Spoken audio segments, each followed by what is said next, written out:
Bienvenue, mes bien chers frères, mes bien chères sœurs, pour cette homélie du dimanche.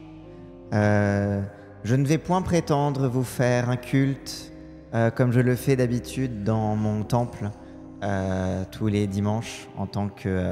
Ouais, vas-y, change le titre. Comment on appelle ça? C'est un prêche? Oui, vas-y.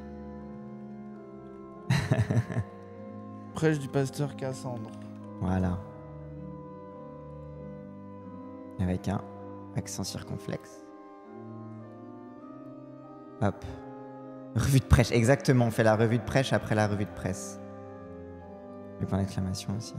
Voilà. Vous inquiétez pas, le bossu du temple est en train de régler les petits détails techniques. Bienvenue. Non, mais je ne vais point prétendre vous faire une homélie classique où je viendrai de façon descendante vous annoncer la bonne parole, mais écoutons le Seigneur. Non, mais je vais vous lire, je vais vous faire la lecture d'un livre de la Bible qui ne fait pas partie des évangiles. C'est le livre de l'Ecclésiaste, qui est mon livre préféré. C'était le préféré de mon grand-père d'ailleurs. Je ne vais pas tout vous lire non plus, hein, mais il est très très bien. Voilà. Alors. Parole de l'Ecclésiaste, fils de David, roi de Jérusalem. Vanité des vanités, dit l'Ecclésiaste. Vanité des vanités, tout est vanité. Pourquoi t'as baissé la réverb? Parce que ça sera plus agréable à écouter. Quel avantage revient-il à l'homme de toute la peine qu'il se donne sous le soleil? Une génération s'en va, une autre vient, et la terre subsiste toujours. Le soleil se lève, le soleil se couche. Il soupire après le Dieu d'où il se lève de nouveau. Le vent se dirige vers le midi, tourne vers le nord, puis il tourne encore et reprend les mêmes circuits. Tous les fleuves vont à la mer, et la mer n'est point remplie. Ils continuent à aller vers le lieu où ils se dirigent. Toutes les choses sont en travail au-delà de ce qu'on peut dire. L'œil ne se rassasie pas de voir, et l'oreille ne se lasse pas d'entendre. Ce qui a été, c'est ce qui sera. Et ce qui s'est fait, c'est ce qui se fera. Il n'y a rien de nouveau sous le soleil. C'est de là que ça vient l'expression. S'il est une chose dont on dise « vois ceci, c'est nouveau », cette chose existait déjà dans les siècles qui nous ont précédés. On ne se souvient pas de ce qui est ancien, et ce qui arrivera dans la suite ne laissera pas de souvenir chez ceux qui vivront plus tard. Moi, l'Ecclésiaste, j'ai été roi d'Israël à Jérusalem. J'ai appliqué... Alors oui, on parle pas d'Israël, parce qu'Israël, c'est le peuple, en fait. Voilà. C'est bien, faut que t'expliques un peu. Oui, on parle... Voilà, quand vous entendez Israël dans la Bible, c'est le peuple israélite. Hein, on ne parle pas du pays au sens moderne, hein, bien évidemment. D'ailleurs, d'où la confusion que font souvent les sionistes religieux de prendre justement toute la présence d'Israël comme figure et la translater, en fait, la figure d'Israël théologique à une vision nationaliste. Et c'est un petit peu tout ce truc qui est fait. Bref, je ne vais pas vous faire... Voilà. Donc moi l'Ecclésiaste, j'ai été roi d'Israël à Jérusalem. J'ai appliqué mon cœur à la recherche et à sonder par la sagesse tout ce qui se fait sous les cieux. C'est là une occupation pénible à laquelle Dieu soumet les fils de l'homme.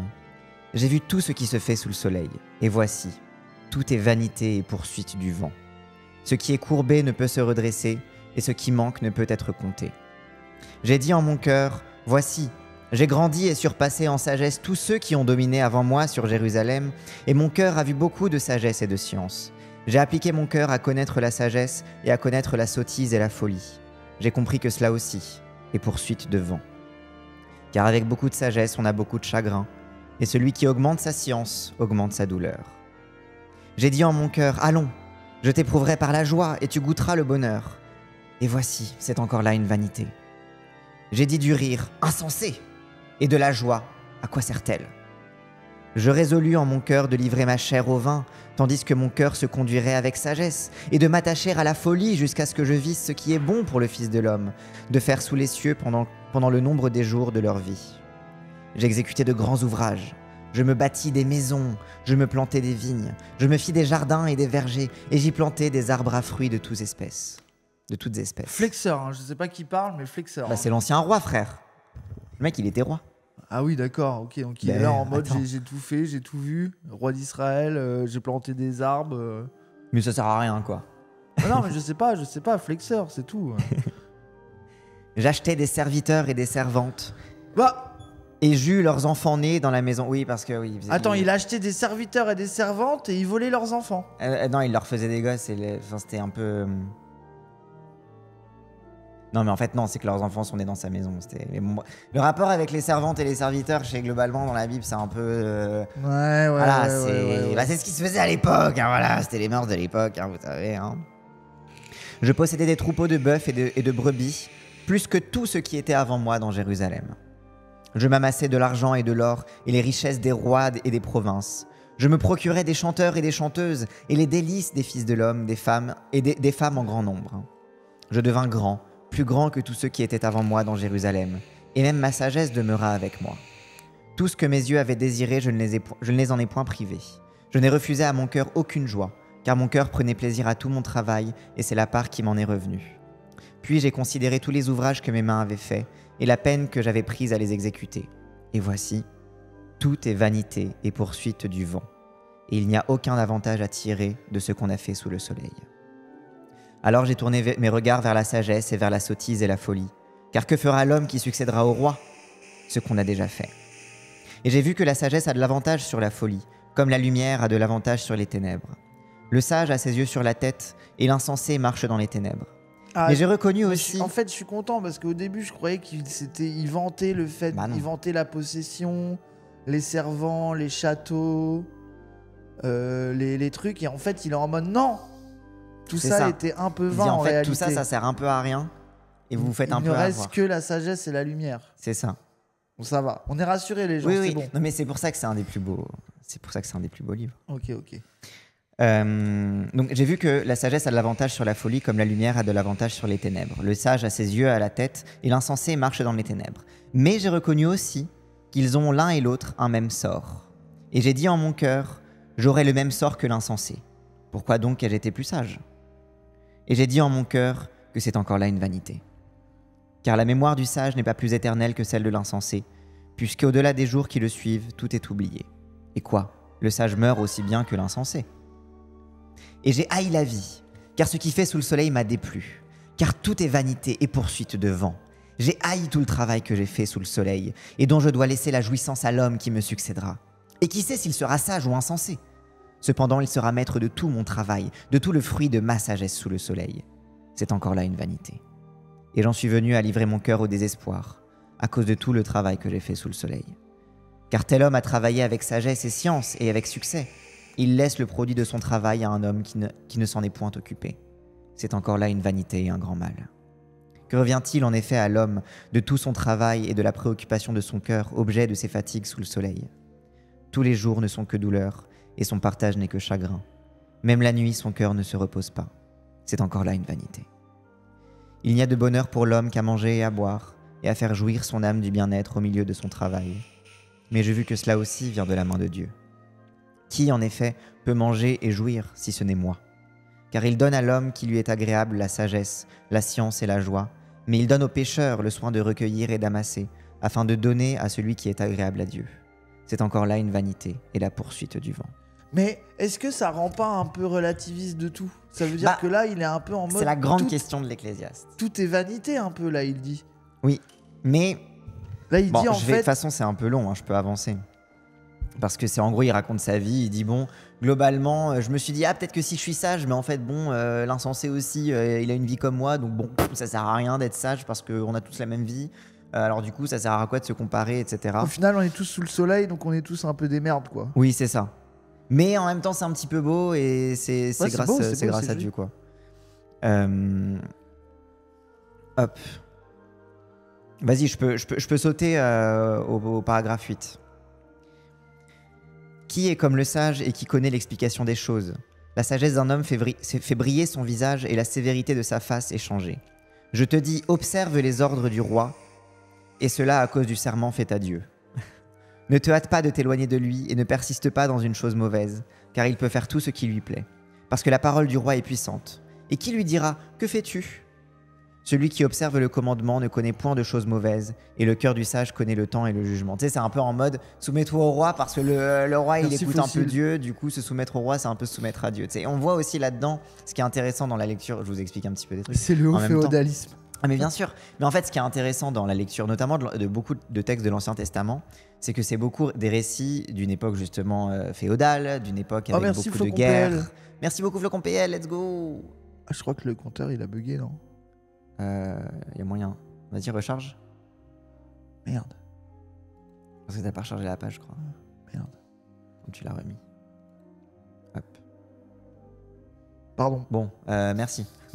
Non, mais parce qu'en fait, c'est beaucoup en fait des récits qui ont été écrits à une époque où il y avait une forme d'esclavage légalisé, tu vois, qu'il y avait des rois et qu'on considérait que le roi c'était Dieu, etc. Et que même, dans l'Ancien Testament, il y a des passages où ils font la guerre contre un autre roi.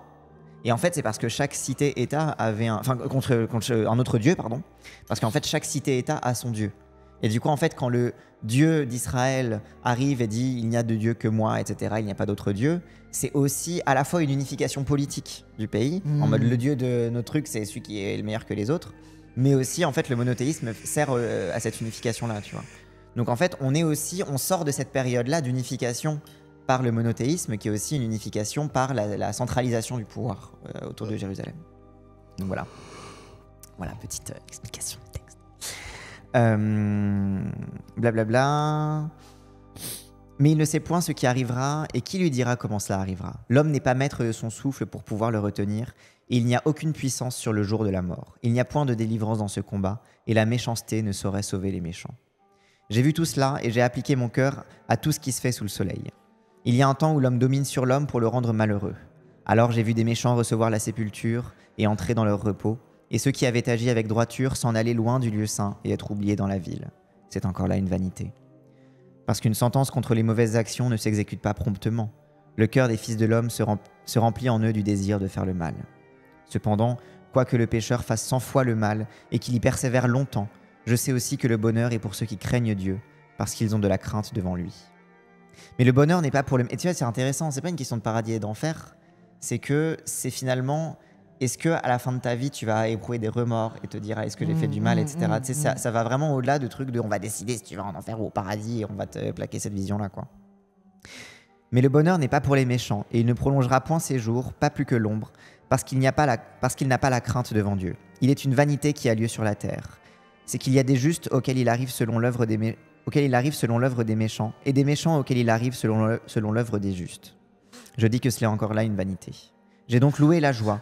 Oui, bah, tout est vain, quoi. Et en mode, je suis à la fin de ma vie, on s'en bat les couilles. Enfin, mais en fait, parce que c'est vraiment le roi à la fin de sa vie et qui se referme dans sa sagesse et qui se pose des questions et qui se dit qu'est-ce que je vais céder au monde après moi, etc. Ouais. Mais après, c'est beau parce que du coup, il a une leçon anti-roi, quoi, un peu.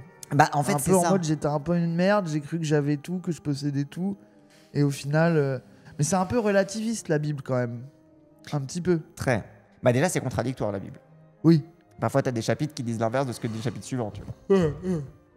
Mais c'est ça qui est intéressant, en fait, dans la lecture. Mais c'est valable pour la Bible, pour le Coran, pour la Torah, pour tous les textes sacrés. C'est jamais écrit de façon univocale, en fait. Il y a toujours des trucs qui vont se contredire. Et c'est pour ça que tu as toujours des athées chiants qui vont dire oui, mais ça, c'est contradictoire avec ça. Mais c'est précisément dans cette contradiction que ta foi, c'est d'aller chercher comment est-ce que je continue de croire, qu'est-ce que je fais quel est mon choix aussi là-dedans, dans ce que je vais garder, dans ce qui va être important pour moi, tu vois. J'en étais où du coup? Donc, j'ai donc loué la joie, parce qu'il n'y a de bonheur pour l'homme sous le soleil qu'à manger et à boire et à se réjouir. C'est là ce qui doit l'accompagner au milieu de son travail pendant les jours de vie que Dieu lui donne sous le soleil. Et c'est marrant parce qu'on dirait, c'est presque du Épicure, tu vois. C'est un peu, tu vois aussi un peu la morale qui se développait dans ces périodes-là et le rapport à la philosophie morale, quoi. Lorsque j'ai appliqué mon cœur à connaître la sagesse et à considérer les choses qui se passent sur la terre, car les yeux de l'homme ne goûtent le sommeil ni jour ni nuit, j'ai vu toute l'œuvre de Dieu. J'ai vu que l'homme ne peut pas trouver ce qui se fait sous le soleil. Il a beau se fatiguer à chercher, il ne trouve pas. Et même si le sage veut connaître, il ne peut pas trouver. Oui, j'ai appliqué mon cœur à tout cela. J'ai fait de tout cela l'objet de mon examen. Et j'ai vu que les justes et les sages et leurs travaux sont dans la main de Dieu, et l'amour aussi bien que la haine. L'amour aussi bien que la haine sont dans la main de Dieu, tu vois. Les hommes ne savent rien. Tout est devant eux. Tout arrive également à tous. Même sort pour le juste et pour le méchant, pour celui qui est bon et pur et celui qui est impur, pour celui qui sacrifie et pour celui qui ne sacrifie pas. Il en est du bon comme du pécheur, de celui qui jure comme de celui qui craint de jurer. Ceci est un mal parmi tout ce qui se fait sous le soleil. C'est qu'il y a pour tous un même sort. Aussi le cœur des fils de l'homme est-il plein de méchanceté, et la folie est dans le cœur pendant leur vie. Après quoi ils vont tous chez les morts. Car qui est excepté? Pour tous ceux qui vivent, il y a de l'espérance, et même un chien vivant vaut mieux qu'un lion mort. Les vivants, en effet, savent qu'ils mourront, mais les morts ne savent rien, et il n'y a pour eux plus de salaire puisque leur mémoire est oubliée. Et leur amour et leur haine et leur envie ont déjà péri. Ils n'auront plus jamais aucune part à ce qui se fait sous le soleil. Va, mange avec joie ton pain, et bois gaiement ton vin, car dès longtemps Dieu prend plaisir à ce que tu fais. Tiens, c'est vraiment en mode, ce que Dieu aime, c'est quand tu prends du plaisir aux choses de la vie, et quand tu profites de la vie, parce qu'il a donné la vie, c'est pour que tu en profites, tu vois.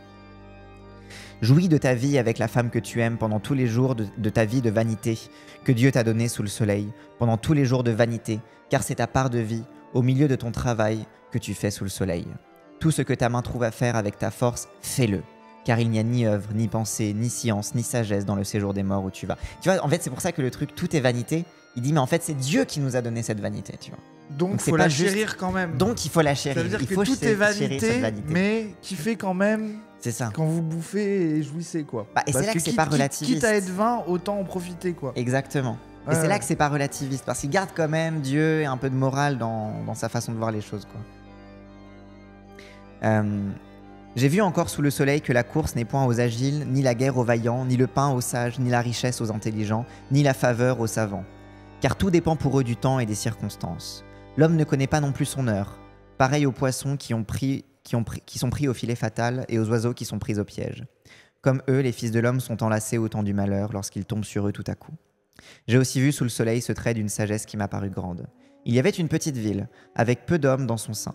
Un roi puissant marcha contre elle, l'investit et éleva contre elle de grands forts. Il s'y trouvait un homme pauvre et sage qui sauva la ville par sa sagesse, et personne ne s'est souvenu de cet homme pauvre. Et j'ai dit, la sagesse vaut mieux que la force. Cependant, la sagesse est pauvre et méprisée, et ses paroles ne sont pas écoutées. Les paroles des sages tranquillement écoutées valent mieux que les cris de celui qui domine parmi les insensés. La sagesse vaut mieux que les instruments de guerre, mais un seul pécheur détruit beaucoup de biens. Les mouches mortes infectent et font fermenter l'huile du parfumeur. Un peu de folie l'emporte sur la sagesse et sur la gloire. Le cœur du sage est à sa droite, et le cœur de l'insensé à sa gauche. Quand l'insensé marche dans un chemin, le sens lui manque. Il dit de chacun, « Voilà un fou !» Si l'esprit de celui qui domine s'élève contre toi, ne quitte point ta place, car le calme prévient de grands péchés. Il est un mal que j'ai vu sous le soleil, comme une erreur provenant de celui qui gouverne. La folie occupe des postes très élevés, et des riches sont assis dans l'abaissement. J'ai vu des esclaves sur des chevaux, et des princes marchant sur terre comme des esclaves. Celui qui creuse une fosse y tombera, et celui qui renverse une muraille sera mordu par un serpent. Celui qui remue des pierres en sera blessé, et celui qui fend du bois en éprouvera du danger. S'il a émoussé le fer, et s'il n'en a pas aiguisé le tranchant, il devra redoubler de force, mais la sagesse a l'avantage du succès. Non. Mais non, mais c'est... Quoi? Ah oui. Waouh. En fait, de loin, je croyais qu'il était en train de rouler un truc. mais non. La DA est assez incroyable. Mais non, arrête. Après, l'Ecclésiaste, il serait pas contre que tu fumes du shit, je pense. Oh non, mais arrête. Je respecte quand même. Oui, quand même. Si le serpent mord faute d'enchantement, il n'y a point d'avantage pour l'enchanteur. Les paroles de la bouche du sage sont pleines de grâce, mais les lèvres de l'insensé causent sa perte. Le commencement des paroles de sa bouche est la folie, et la fin de son discours est une méchante folie. L'insensé multiplie les paroles. L'homme ne sait point ce qui arrivera, et qui lui dira ce qui sera après lui. Le travail de l'insensé le fatigue, parce qu'il ne sait pas aller à la ville. Malheur à toi, pays dont le roi est un enfant, et dont les princes mangent dès le matin. Ça, c'est un truc qui est beaucoup cité contre Macron. Oui, Macron, l'enfant roi. Bref. Ah. Heureux toi, pays dont le roi est de race illustre. Oula. Oui, alors déjà à l'époque quand on disait race, on parlait d'une famille, hein, plus que de race, voilà. Ouais, de race illustre. Alors, c'est qui la race illustre? Bon, Attends, moi je veux savoir c'est qui la race illustre. Non, mais en gros c'est d'une grande famille, d'une grande dynastie, tu vois. C'est ça. Oui. Ah mais ça j'ai vu sur Twitter mais c'est là que que t'es c'est d'une très... race illustre, toi. T'es d'une grande dynastie. Ah oui, alors là. Incroyable. Donc, heureux toi pays dont le roi est de race illustre et dont les princes mangent au temps convenable pour soutenir leur force et non pour se livrer à la boisson. Tu sais, dans les rois, ils sont pas dispendieux et ils ne font pas que boire et qui pensent, qu'ils sont dans la mesure. Tu vois, Ouais, je comprends. Quand les mains sont paresseuses, la charpente s'affaisse et quand les mains sont lâches, la maison a des gouttières. On fait des repas pour se divertir, le vin rend la vie joyeuse et l'argent répond à tout. Ne maudis pas le roi, même dans ta pensée, et ne maudis pas le riche dans la chambre où tu couches, car l'oiseau du ciel emporterait ta voix, l'animal ailé publierait tes paroles. Ça, c'est vraiment en mode, oh là, attention, dis pas trop de mal, les murs ont des oreilles, attention à la répression royale. C'est beau. Jette ton pain sur... Ah, ça c'est la partie que je préfère. Jette ton pain sur la face des eaux, car avec le temps tu le retrouveras. Donne-en une part à 7 et même à 8, car tu ne sais pas à quel malheur peut arriver sur la terre. Quand les nuages sont pleins de pluie, ils la répandent sur la terre, et si un arbre tombe au midi ou au nord, il reste à la place où il est tombé. Celui qui observe le vent ne sèmera point, et celui qui regarde les nuages ne moissonnera point. Comme tu ne sais pas quel est le chemin du vent, ni comment se forment les eaux dans le ventre de la femme enceinte, tu ne connais pas non plus l'œuvre de Dieu qui fait tout. Dès le matin... Là, c'est le passage humilité, ça. C'est le passage humilité, en mode... Et le passage fais confiance au Mektoub. Ouais, c'est ça. C'est en mode, si tu essaies trop de comprendre ce qui va se passer, tu vas louper le reste, quoi. Mais ce qui est intéressant, c'est que ce passage humilité, il vient juste après de dire... Ah, dis pas trop de mal du riche quand même. Tu vois, genre, il y a un peu, il y a aussi, tu vois aussi que ça reste une morale de roi, ça reste une morale de dominant qui vient dire de son statut un peu bon, c'est bon. Moi, je sais ce que vous devez faire, les gens. Dites pas trop du mal des gens et posez-vous pas trop de questions. Tu vois, tu sais, il y a un petit peu un truc là-dedans quand même. C'est pour ça que je le trouve intéressant ce texte. Sois cool avec tout le monde parce qu'un jour tu seras peut-être en galère. Oui, il y a de ça aussi. Ouais, il y a un peu de ça aussi. C'est un truc vraiment donne sans compter parce que de toute façon, quoi qu'il arrive, ce sera pas perdu, quoi.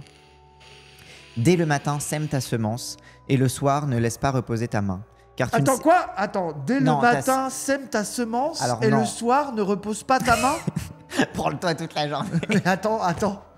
C'est quoi ça ? Non, mais c'est pour dire, c'est... Sème ta semence et ne repose pas ta main. Bah attends, je suis désolé. Non, mais c'est parce que c'était un peuple agricole. Genre en mode, sème ton champ, tu vois. Genre Pas pendant le prêche, pardon, désolé, Branle-toi tous les jours. Voilà. L'évangile selon Gunner. Donc dès le matin, sème ta semence et le soir, ne laisse pas reposer ta main, car tu ne sais point ce qui réussira, ceci ou cela, ou si l'un et l'autre sont également bons. En gros, tu sais pas qu'est-ce qui va pousser, donc au pire... Dans le champ. Branle-toi partout. Branle-toi. Tu sais pas Tout peut t'arriver. Tu sais pas quelle branlette sera la bonne. Dans le doute, branle-toi. La lumière est douce et il est agréable aux yeux de voir le soleil. Si donc un homme vit beaucoup d'années, qu'il se réjouisse pendant toutes ces années et qu'il pense aux jours de ténèbres qui seront nombreux. Tout ce qui arrivera est vanité. Jeune homme, réjouis-toi dans ta jeunesse. Livre ton cœur à la joie pendant les jours de ta jeunesse. Marche dans les voies de ton cœur et selon les regards de tes yeux. Mais sache que pour tout cela, Dieu t'appellera en jugement. Bannis de ton cœur le chagrin. Ça, c'est beau. Et éloigne-le. En fait, tu vois, c'est pas en mode le fais pas parce que tu seras jugé, mais fais-le, mais sache en que sachant que tu seras jugé. Et genre, tu sais, c'est un truc, mais c'est pas le fais pas. Oui, c'est ça, c'est pas le fais pas. Ouais. Mais parce qu'en fait, ça permet aussi de se réconcilier avec le jugement en mode, c'est pas en mode ah, c'est bien, c'est pas bien, c'est au pire, c'est pas grave, ce sera jugé et ça passera, tu sais. Fais confiance à Dieu parce que il t'a donné il va te juger, mais c'est quand même lui qui te le donne. C'est que ça a du sens quand même. Exactement. Blablabla, attends. C'est le beau, oui, c'est le beau quand même. Ouais. Mais c'est assez vitaliste aussi en vrai. Sacré Jésus, c'est l'Ancien Testament, ça les énerve. Jésus est pas encore arrivé, les gens. Oui, c'est avant Jésus justement, c'est pas. C'est pré-Jésus là, tout ça. Après Jésus, ça se branle beaucoup. C'est le texte et qui ça mange juste avant. C'est juste avant le Cantique des Cantiques. Et après, on arrive sur Isaïe. Il y a encore quelques prophètes après. Et après, donc c'est vraiment, c'est un peu au milieu de l'Ancien Testament. Alors. Et il y a des catholiques qui s'énervent parce que vous sucez trop l'Ancien Testament apparemment. Désolé, en fait, vous avez pas une Bible pour rien, les gens. Faut tout lire à un moment. Hein. Non, mais, Oui, parce que les cathos, ils vont à la fin en fait. Oui, ils regardent que l'Évangile, ils sont en mode qu'est-ce qu'il a fait Jésus. Alors que nous, on lit l'Ancien, le Nouveau, on dit comment est-ce qu'on lit de façon dialectique. Vous revenez de la messe avec Rochdi, mais alors, je te signale, Rochdi, c'est un catholique. Hein. Ah oui, non. C'est un papiste. Hein. Il est soumis, au lieu de se soumettre à Dieu, il se soumet à un pape. Hein. Victime. Victime. c'est l'époque où Dieu est pas forcément bienveillant, c'est plus intéressant. Oui, je suis d'accord. Parce que alors Jésus, c'est bien, il fait des trucs, il pardonne à tout le monde, etc. Mais l'Ancien Testament, t'as des guerres, t'as des souffrances, t'as un Dieu vengeur, t'as un Dieu violent. Et c'est beaucoup plus intéressant de voir comment est-ce qu'on se réconcilie avec cette violence-là. Donc je trouve que c'est la lecture de l'Ancien Testament, elle n'est pas à jeter, les gens. Vraiment. Donc bref, bannis de ton cœur le chagrin et éloigne le mal de ton corps, car la jeunesse et l'aurore sont vanité. Mais souviens-toi de ton Créateur pendant les jours de ta jeunesse, avant que les jours mauvais arrivent et que les années s'approchent où tu diras « je n'y prends point de plaisir », avant que s'obscurcissent le soleil et la lumière, la lune et les étoiles, et que les nuages reviennent après la pluie. Temps où les gardiens de la maison tremblent, où les hommes forts se courbent, où celles qui moulent s'arrêtent parce qu'elles sont diminuées, où ceux qui regardent par les fenêtres sont obscurcis, où les 2 battants de la porte se ferment sur la rue quand s'abaisse le bruit de la meule, où l'on se lève au chant de l'oiseau, où s'affaiblissent toutes les filles du champ, où l'on redoute ce qui est élevé, où l'on a des terreurs en chemin, où l'amandier fleurit, où la sauterelle devient pesante, et où la capre n'a plus d'effet. Car l'homme s'en va vers sa demeure éternelle, et les pleureurs parcourent les rues.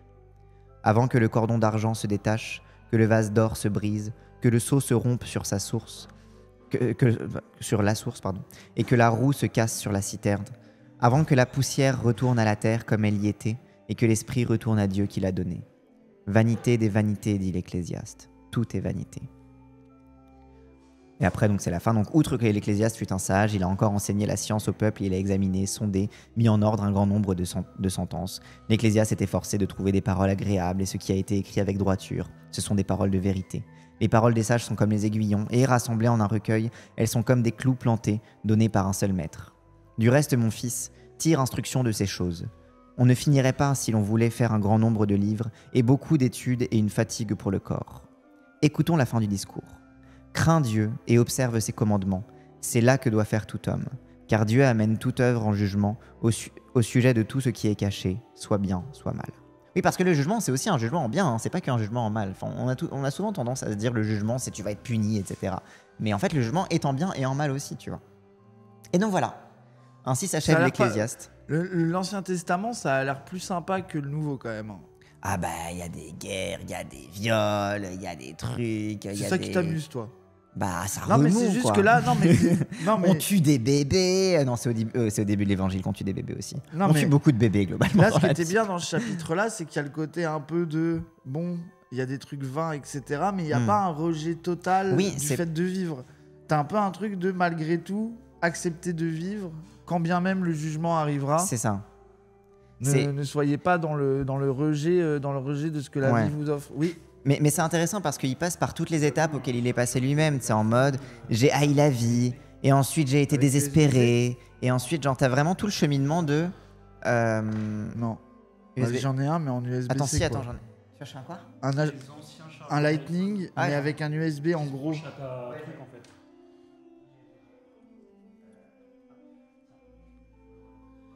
Le 5 câble. Mais parce qu'en fait, c'est pas...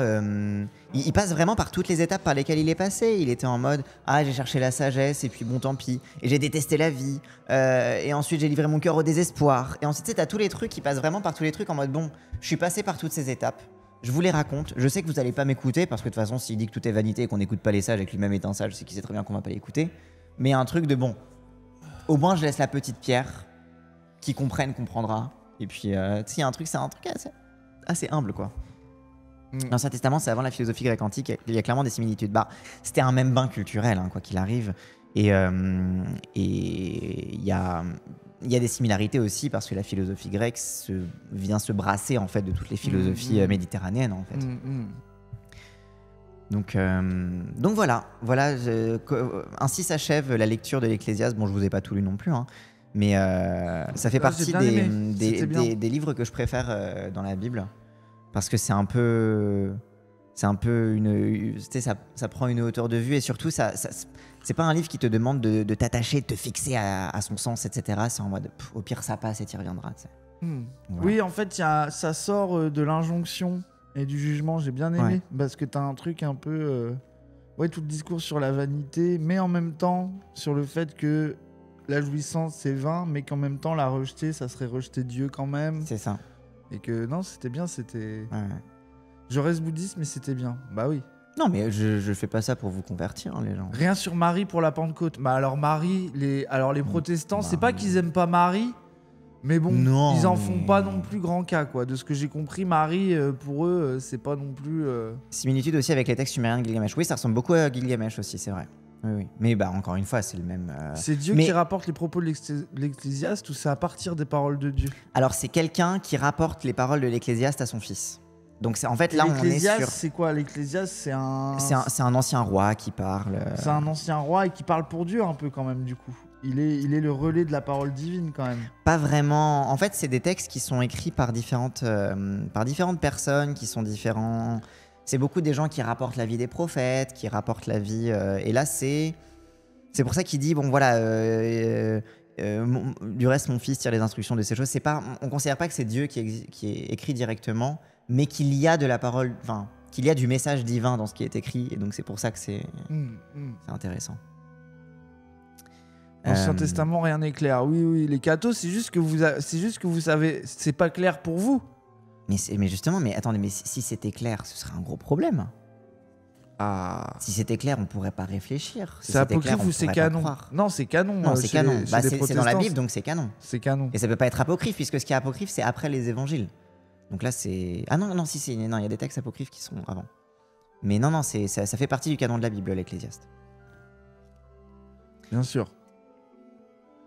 Bien sûr. C'est Salomon, c'est peut-être Salomon, je sais pas. Il est pas désigné par autre chose que l'Ecclésiaste. Mais c'est Leur juste avant. théorie, c'est que c'est Salomon. C'est possible, mais il y a beaucoup de théories là-dessus. Mais donc voilà, moi c'est un truc que j'aime beaucoup parce que c'est... Et même pour les gens qui... Parce que je disais, je dis pas ça pour vous convertir les gens, mais c'est aussi que... Pour sortir aussi parfois des discours un peu caricaturaux sur la Bible et sur « Ah là là, la Bible ça se lit comme ça, et puis il faut écouter Jésus, et tout ce que Jésus y fait, il faut le faire pareil. » Et un peu le côté très très descendant qui même parfois est pratiqué par certains pasteurs, par certains prêtres, par beaucoup de ministres religieux, tu vois. Oui, ça existe aussi chez les protestants. Ah, quoi. ouais, ah non mais largement, hein, bien sûr.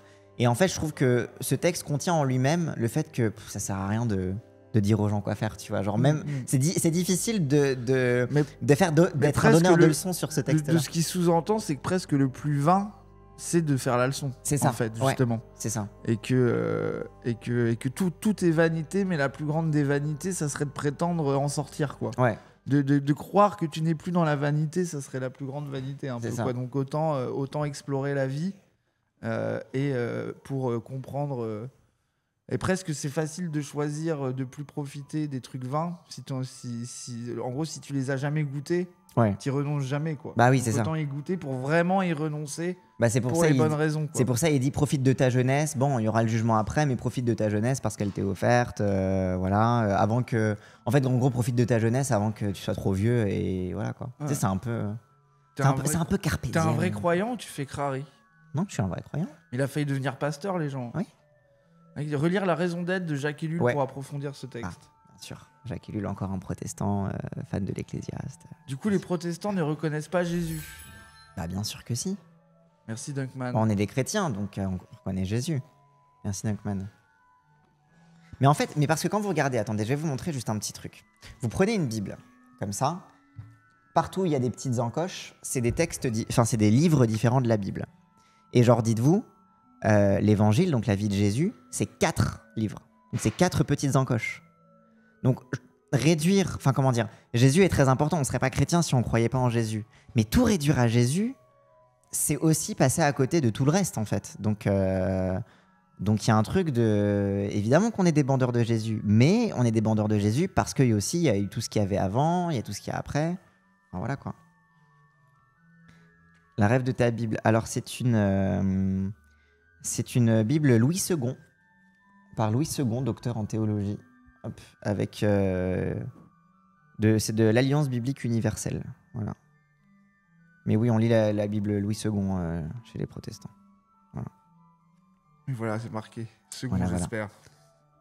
Bien sûr que c'est une seconde, bien évidemment, avec Notefried. Mais de toute façon, on lit pas autre chose que la seconde. Hein. Pourquoi c'est un protestant, c'est ça? Oui, je crois. Ouais, ok. Enfin, on est passé en dessous des 60 heures, je crois. Et en plus, c'est une petite Bible de voyage, elle se zippe comme ça, c'est du dénime. Elle est très sympa. Non, moi, j'aime beaucoup ma Bible. Oui. Tu caches ton cache dedans. T'as juste des débats sur quelle version on prend. Ouais, c'est ça, oui. Ah ouais. Même les cathos la lisent. Incroyable. C'est la meilleure, quoi. Incroyable. Les évangéliques se basent sur la même Bible. Alors, pas forcément... Oh non, on est repas. Putain, le salaud. Non, je me disais... Mais parce qu'il faut pas le faire remarquer. Faut pas le faire remarquer aux gens, sinon ils sont tentés. Pardon, non. Voilà. N'entre pas en tentation. Non, alors il y a certains évangéliques qui lisent la King James, la Bible King James, alors qui est une catastrophe, hein, la Bible King James. Je sais pas pourquoi c'est une catastrophe, mais il faut dire que c'est une catastrophe. Mais la KJV, King James Version, et ça c'est la Bible King James, c'est le truc c'est un truc des États-Unis, hein, globalement. Ouais, c'est la Bible des ricains. Ouais. Ouais, faut pas.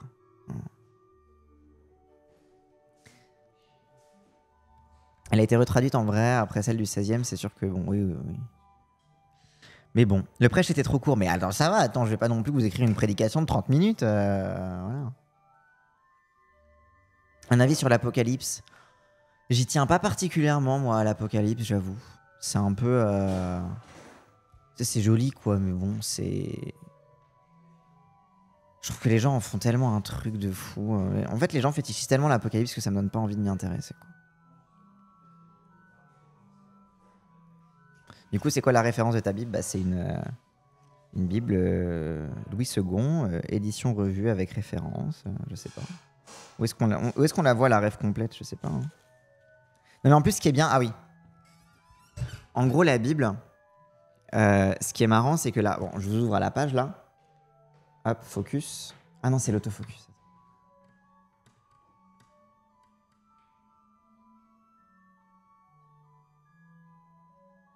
Vous allez voir là, avant chaque paragraphe, il y a des petites annotations. Hop, il y a des petites annotations ici, là. Et en fait, il y a des petites annotations et des petites notes de bas de page.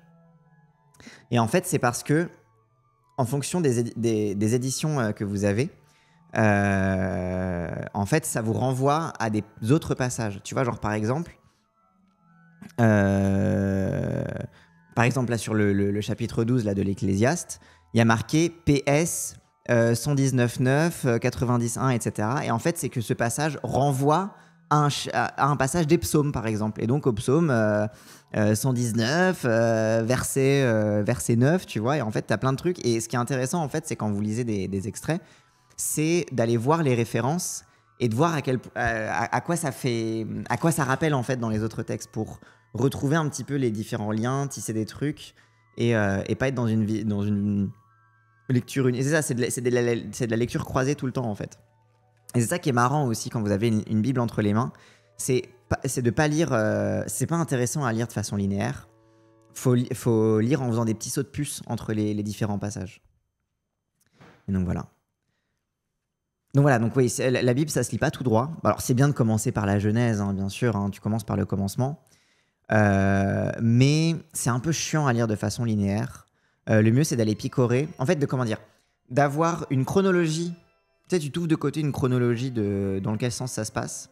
Et après, tu vas picorer et tu vas de livre en livre, en fait. Et tu crées, en fait, une compréhension qui n'est pas une compréhension linéaire, qui peut paraître un peu genre autoritaire, mais une compréhension un peu plus horizontale. Certaines trades l'ont peu fait. Ouais. Mais c'est pour ça qu'en fait, il y a ça... Ça dépend, t'en as qui font beaucoup moins de références et t'en as qui font plein de références. Et genre moi j'avais mon pasteur quand j'étais jeune, il m'avait montré, il avait une Bible de Calvin, donc le mec qui a créé le calvinisme là, et donc il avait une édition ancienne d'une Bible de Calvin, etc. Et t'avais à la fois les références et à la fois il avait mis des notes de bas de page parce que c'était une Bible commentée, donc t'avais en fait en tout petit le texte de la Bible et sur le côté que des références et des commentaires de Calvin en mode « Ah oui, sur tel truc, etc. Il faut penser tel truc. » Bref. Faut skipper les Nombres et le Lévitique, aller lire Josué et Samuel direct après la Genèse. Oui. Après la Genèse, faut aller direct... Après non, l'Exode, c'est pas mal. Vous lisez la Genèse et l'Exode. Vous skippez le Lévitique et les Nombres parce que ça, on s'en bat les couilles. Le Deutéronome aussi, c'est un peu... Ouais, bon, il y a des trucs sympas. Mais en fait, tous ces passages chiants, allez les retrouver avec les notes, les références. Tu sais, si t'as une référence en mode tu renvoies, je sais pas, à tel truc dans le Deutéronome, tu vas lire cette partie-là du Deutéronome, mais tu vas pas le lire de façon linéaire parce que c'est chiant, quoi. Voilà. Les nombres bandeurs de rois, un peu. Mais en fait, les nombres, c'est un peu toute la généalogie des rois. C'est pour ça que c'est un peu bon. Je vous donne un petit exemple, hein. L'Éternel parla à Moïse dans le désert du Sinaï, dans la tente d'assignation, le premier jour au second mois, la seconde année après leur sortie du... Alors il y a beaucoup de trucs, le second mois, de la seconde année, de machin, et en fait c'est pas littéral en fait, c'est juste c'est des chiffres symboliques, quoi.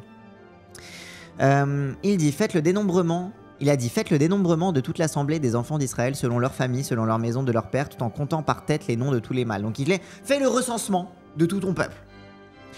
Depuis l'âge de 20 ans et au-dessus de tous ceux d'Israël en état de porter des armes, vous ferez le dénombrement selon leur division, toi et Aaron. Il y aura avec vous un homme par tribu, chef de la maison et de ses pères. Voici les noms pour tous ceux qui se tiendront avec vous. Pour Ruben, Élicitur, fils de Chédéur. Pour Siméon, Shelumiel, fils de Tsurishadai. Pour Judas, Naktson, fils d'Aminadab. Pour Issachar, Nethanel, fils de Tuar. Pour Zabulon, Eliab, fils de Hélon. Pour les fils de Joseph. En fait, c'est que des noms. C'est que des noms et puis... enregistre la famille et puis après il y aura telle et telle famille. On s'emmerde, quoi. Ce passage m'a fait lâcher. Ah mais faut pas lire, hein. Faut pas lire les nombres. C'est inintéressant. Fun fact, les bouteilles de champ viennent de l'Ancien Testament, Jéroboam, etc.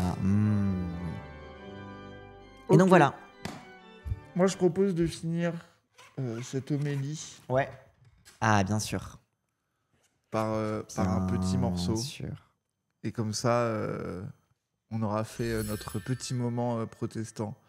Et ça repasse au-dessus des 60. D'ailleurs, c'est lequel de psaume qu'il avait chanté? J'oublie tout. Psaume 23. Psaume 23. C'est le psaume 23, c'est... L'Éternel est mon berger, je ne manquerai de rien. Oui, c'est ça. Tu veux que je mette ça plutôt? Oui, bah bien sûr. Vas-y. On va finir par un psaume. La version live.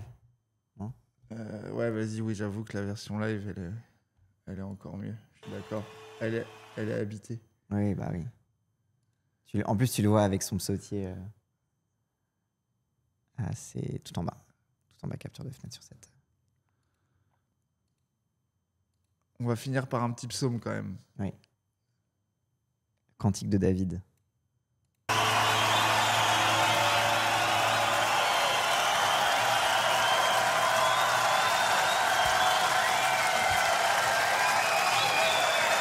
Oui, le Baxi Clément, on le fait ce soir. Ouais, on le fait ce soir, les gens.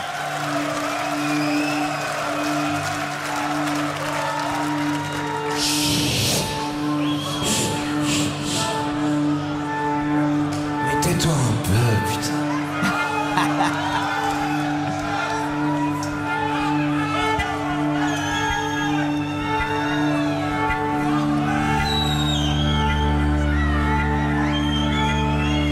Prions Seigneur, vois nos erreurs et sois notre vérité, vois nos égarements et sois notre route, vois le risque de notre mort prochaine, soit notre vie, vois nos faiblesses, soit notre force, vois notre angoisse, soit notre paix, vois nos ténèbres et sois notre lumière. Seigneur, daigne donner à notre peuple une paix sûre, juste et permanente. Gloire te soit rendue. Amen.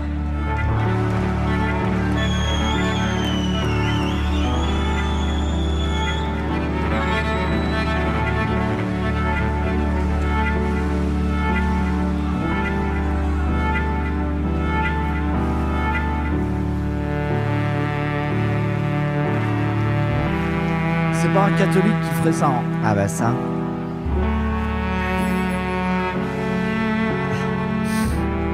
Merci Barbarousse. Barbarousse qui a remis au-dessus de 60. Le Seigneur est mon berger, je ne manque de rien.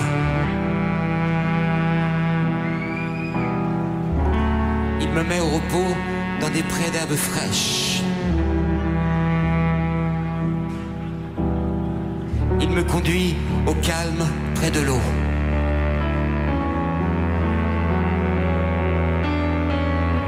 Il ranime mes forces, il me guide sur la bonne voie, parce qu'il est le berger d'Israël. Même si je passe par la vallée obscure, je ne redoute aucun mal. Seigneur, tu m'accompagnes. Elle s'est fait raccompagner à l'aéroport. On va regarder après. On va regarder. Allez, on finit. Calmez-vous. On finit le prêche et on regarde. Oui, oui.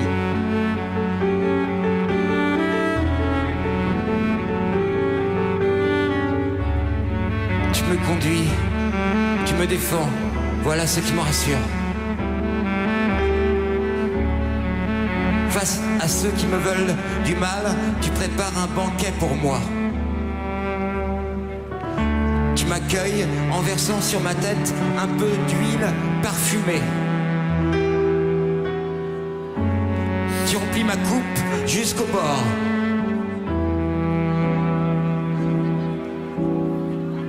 Oui, tous les jours de ma vie, ta bonté, ta générosité me suivront pas à pas.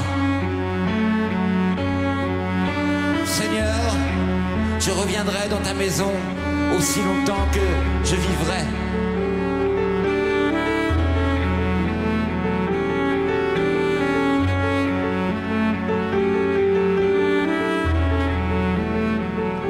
Staring at my picture book,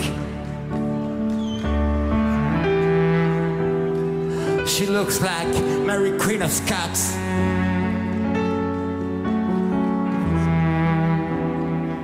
She seems very rigid to me. I'm gonna show her how wrong you can be.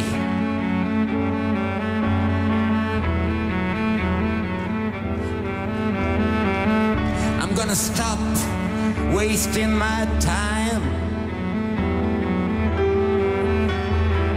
Somebody else would have broken both of her arms. Sad song. La reprise. Sad song. Trop fort. Oui, c'est du Louis.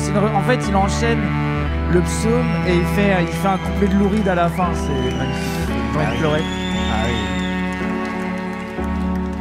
Magnifique.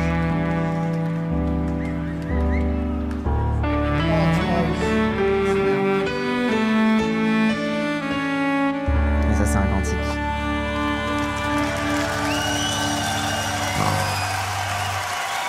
Merci. Merci. Magnifique.